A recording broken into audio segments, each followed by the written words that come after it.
നമസ്കാരം, രഞ്ജിത്താണ് ധനി മീഡിയയിൽ നിന്നും.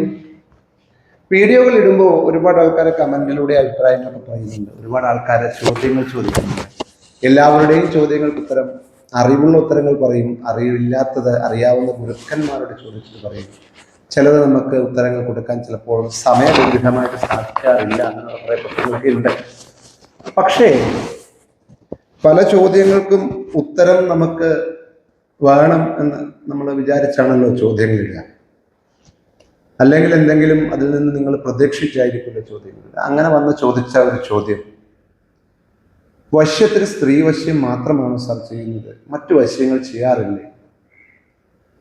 ഞാൻ ഏറ്റവും കൂടുതൽ ചെയ്യുന്ന വശ്യമാണെങ്കിലും കൂടുതൽ ആൾക്കാർ വരുന്ന സ്ത്രീ വശ്യത്തിനാണ്. ഒന്നുകിൽ ആരെയെങ്കിലും സ്നേഹിക്കും, അത് പെണ്ണായാലും ആണായാലും അങ്ങോട്ടും ഇങ്ങോട്ടും സ്നേഹിക്കും. എന്തെങ്കിലും ഒരു കാരണം കൊണ്ട് അവർ വഴക്കുണ്ടാക്കി പിരിയും. പിന്നീട് ആ വിഷമം സഹിക്കാതെ വരുമ്പോഴോ വാശി സഹിക്കാതെ വരുമ്പോഴോ അവരെ നേടിയെടുക്കാൻ നേരിട്ട് പറ്റാത്തതിന് ചെയ്യുന്ന ഒളിയുദ്ധമാണ് കർമ്മങ്ങൾ, അല്ലെങ്കിൽ പൂജകൾ, വശ്യപൂജകളൊക്കെ.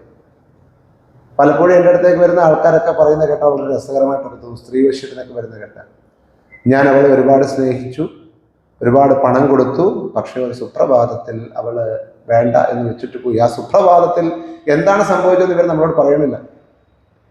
നമ്മൾ രണ്ടുപേരെയും ഭാഗം കേൾക്കാതെ ചെയ്തു കഴിഞ്ഞാൽ കുഴപ്പം, അല്ലെങ്കിൽ ചിന്തിക്കാതെ പ്രശ്നത്തിൽ നോക്കാതെ ചെയ്തു കഴിഞ്ഞാൽ കുഴപ്പം. ചിലപ്പോൾ ഇയാൾ പറഞ്ഞ കള്ളമാണെങ്കിലും നമ്മളവിടെ ജനുവിനിറ്റില്ലാത്തൊരു കർമ്മം ചെയ്തു. അങ്ങനത്തെ കഴിയുന്ന കുട്ടി ചിലപ്പം എന്തെങ്കിലും ഒരു പ്രശ്നമുണ്ടോ, അതുകൂടെ മനസ്സിലാക്കിയിട്ട് വേണം കർമ്മങ്ങൾ ചെയ്യാൻ. അപ്പം നമ്മൾ പറഞ്ഞു വന്നത്, ഷഡ്കർമ്മങ്ങളിൽ ചെയ്യാൻ വിധിയുള്ളത് വശ്യമാണെങ്കിലും സ്ത്രീവശ്യമല്ല പ്രധാനം. സ്ത്രീവശ്യം എല്ലാവരും കാശുണ്ടാക്കാനുള്ള വഴിയായിട്ട് മാർഗമായിട്ട് കണ്ടെത്തിയിരിക്കുന്നത് മാത്രമേ ഉള്ളൂ. ഏറ്റവും കൂടുതൽ ഏറ്റവും എളുപ്പം ചെയ്തെടുക്കാവുന്ന മറ്റു വശ്യകർമ്മങ്ങളുണ്ട്. ഇപ്പൊ ധനവശ്യം, സാമ്പത്തികമായി ഒരു പ്രശ്നമുള്ള ഒരാൾക്ക് ധനത്തിന് അവരിലേക്ക് വരാവുന്ന ധനം, ലോട്ടറി അടിക്കാനൊന്നുമല്ല, അല്ലെങ്കിൽ പൈസ കളഞ്ഞു കിട്ടുമോ, നിധി കിട്ടുമോന്നുമല്ല, അവരിലേക്ക് കിട്ടേണ്ടിയിരുന്ന പണം. ഇപ്പോൾ ഒരു പണം, ഉദാഹരണത്തിന് ഒരു കടയാണ്, കച്ചവട സ്ഥാപനമാണ്, അവിടേക്ക് പണം വരണമെങ്കിൽ കച്ചവടം നടക്കണം. വാണിജ്യം കൂടാനുള്ള കർമ്മങ്ങളും യന്ത്രങ്ങളും പൂജകളും ഒക്കെ ചെയ്തു കൊടുത്ത് അവിടത്തേക്ക് വാണിജ്യം വന്നാൽ ധനവശ്യമാണ്, ധന ആകർഷണമാണ്. ധന ആകർഷണ യന്ത്രങ്ങൾ, ധന ആകർഷണത്തിന് വേണ്ടി മറ്റ് കർമ്മങ്ങൾ, പൂജകൾ, അല്ലെ അല്ലാതെയുള്ള കാര്യങ്ങളൊക്കെ ചെയ്ത് ധനത്തിനെ ആകർഷിക്കാം, വശ്യപ്പെടുത്താം. ഭാര്യാഭർത്തൃ വശ്യം, വിവാഹം കഴിഞ്ഞ് മറ്റു പല പ്രശ്നങ്ങൾ കൊണ്ട് വന്നിട്ട് പിരിഞ്ഞു നിൽക്കുന്നവരോ പിരിയാൻ വേണ്ടി നിൽക്കുന്നവരോ ഒക്കെ ആൾക്കാർക്ക് ചെയ്തു കൊടുക്കുന്നത്, അത് ഏറ്റവും വലിയൊരു പുണ്യപ്രവൃത്തി ആണെങ്കിലും അവിടെയും അങ്ങേത്തരക്ക് നിൽക്കുന്ന ആൾക്കാരുടെ അവസ്ഥകൾ നോക്കണം. എന്തെങ്കിലും വലിയ പ്രശ്നം ഇവരുണ്ടാക്കിയിട്ട് ഇവരുടെ മോശം സ്വഭാവം കൊണ്ടാണ് പോയെന്നൊക്കെ നോക്കണം.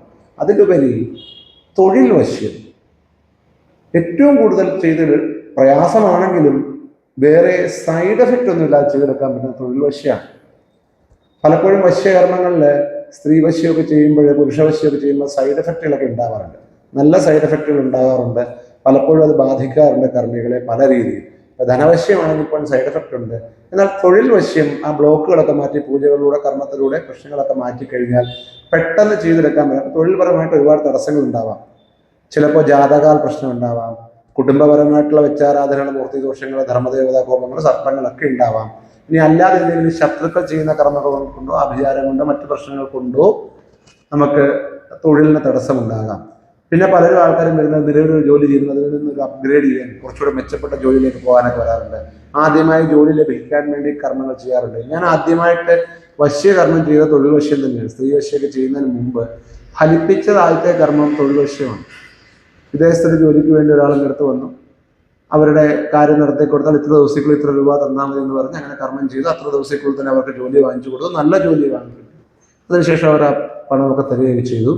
പിന്നീട് തൊഴിൽ വശ്യം ഒരുപാട് ഞാൻ ചെയ്തു കൊടുത്തിട്ടുണ്ട്. പിന്നീട് ഒരുപാട് പേർക്ക് തൊഴിൽ പ്രൊമോഷൻ കിട്ടാൻ, ജോലി സ്ഥിരമാകാൻ, PSC ജോലി കിട്ടാൻ, PSC ഒക്കെ കണക്കാണ്, ഗവൺമെൻറ് ജോലി എങ്കിലും അത് കിട്ടാൻ വേണ്ടി, പഠിച്ച ജോലി തന്നെ കിട്ടാൻ, പഠിച്ച സ്ഥാപനത്തിൽ തന്നെ ജോലി കിട്ടാൻ, അല്ലെങ്കിൽ ഇന്ന സ്ഥാപനം ലക്ഷ്യം വെച്ചു, അങ്ങനെയൊക്കെ കിട്ടാവുന്നതൊക്കെ നമ്മൾ വശ്യകർമ്മങ്ങൾ നമ്മൾ വാങ്ങിക്കൊടുത്തിട്ടുണ്ട്.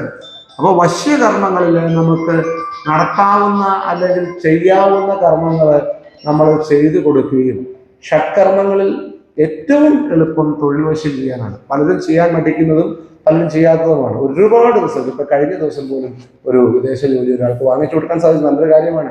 അവർക്ക് കിട്ടാൻ പ്രയാസമുള്ളൊരു ജോലി അവർക്ക് വാങ്ങിച്ചു കൊടുക്കുമ്പോൾ ആ സന്തോഷത്തോടെ അവർ തരുന്ന പണം സ്വീകരിക്കുന്നതാണ്. അപ്പൊ വശ്യകർമ്മങ്ങളിൽ മറ്റു വശ്യമാണ് എളുപ്പം ചെയ്യാവുന്നത്. തൊഴിൽ വശ്യം, ധനവശ്യം, ജോലി വശ്യം, വിദ്യാഭ്യാസത്തിനുള്ള വശ്യം, പരീക്ഷയ്ക്കുള്ള വശ്യം, ഇങ്ങനെയുള്ളതൊക്കെയാണ് ചെയ്യാൻ എളുപ്പം. ഏറ്റവും പ്രയാസവും ഏറ്റവും സൈഡ് എഫക്റ്റ് ഉള്ള സ്ത്രീ വശ്യമാണ്. എന്നാൽ ഏറ്റവും കൂടുതൽ ആൾക്കാർ വരുന്നത്, പലർക്കും വിരോധം വരാറുണ്ട് ചെയ്ത് കൊടുക്കുന്നില്ല എന്ന് പറഞ്ഞു. സൈഡ് എഫക്റ്റ് ഒരുപാട് ഉള്ളതുകൊണ്ടാണ് നമ്മൾ ചെയ്ത് കൊടുക്കാത്തത്. സ്ത്രീ വശ്യം അല്ലെങ്കിൽ പ്രകൃതി നിയമങ്ങൾക്കെതിരായിട്ടുള്ള വശ്യങ്ങളൊക്കെ സൈഡ് എഫക്റ്റ് ആണ്. അതുകൊണ്ടാണ് പല കർമ്മികൾ മടിക്കുന്നത്. എത്ര പൈസ കൊടുക്കാമെന്ന് മടിക്കുന്നതിന്റെ കാര്യം അതാണ്. അപ്പോൾ മറ്റു വശ്യങ്ങളുമുണ്ട്, അതിനൊപ്പം ഉള്ളൊരു വശ്യമാണ് സ്ത്രീ വശ്യം. എല്ലാവരും ഇതിനെ പ്രൊമോട്ട് ചെയ്ത് യൂട്യൂബിലൂടെ, ഫേസ്ബുക്കിലൂടെ, റീൽസിലൂടെ പ്രൊമോട്ട് ചെയ്തുകൊണ്ടാണ് സ്ത്രീ വശ്യം ഇത്ര ഫേമസ് ആയത്.